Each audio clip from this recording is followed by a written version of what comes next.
Hello mga ka-farming. Ngayon pala kailangan natin painumin ng gamot yung ating RTL. May pito kasi akong may sipon.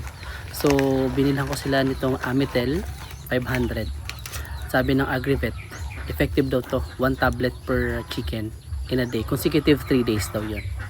Ito kasi yung gamit ko dati, yung Premoxil powder. Maganda naman to kasi antibiotic naman to eh. Ito yung pito na may sipon, kaya binukod ko muna sila. Hindi ko sila hinalo dun sa karamihan. Kasi obserbaran ko sila after ko sila pinainom ng Amitel 500. So ngayon napapansin ko nagda-dry na rin yung ilong nila kahit papano. Siguro effective din naman kasi may antibiotic din kasi ako eh.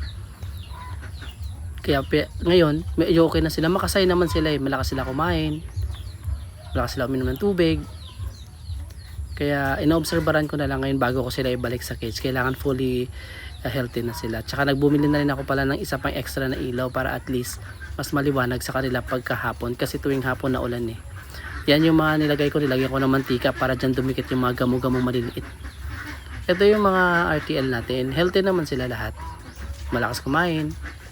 Actually, malapit na itong mga itlog. Maybe this week 10% magkakaroon na tayo ng itlog ng mga RTL natin. Kasi napapansin ko yung kanilang gestures soon to be na. Kaya laging malinis ang paligid. Pati yung tubigan nila kailangan malinis. Laging meron silang tubig para hindi sila dehydrated. Kaya ito yun sila yung pito na binukod ko para at least hindi sila makahawa. Laging malinis ang tubig, sarado para hindi pasukan ng kitikite. Yun lang.